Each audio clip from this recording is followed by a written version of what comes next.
लागते. कोण घावणं म्हणते, कोण दिरडं म्हणते. तर मग लावून घेऊ आपण तव्याला तेल.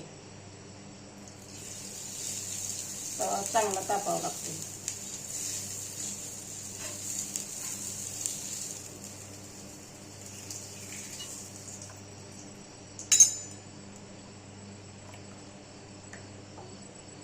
पीठ जर घट झालं तर घट होते. असंच असते दिरडं. कोणाकोणाला आवडते कमेंट मध्ये सांगा बरं का. गोल आलं नाही ना,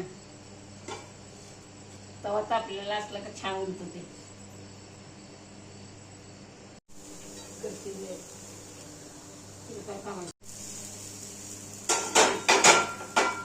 पोळते हाताने बरं का. एक नंबर झाली. ह्याला म्हणजे ती दिरड, घावणं दिरड काय असेल ते असेल, पण आम्ही दिरड म्हणतो. तुम्ही काय म्हणता कमेंट मध्ये सांगा. जरा घट्ट वाटायला पीठ.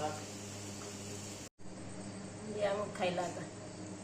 बघा कसं लागतं, टेस्टी. या तुम्ही पण खायला. छान आहे, खावं लागतं एकदा.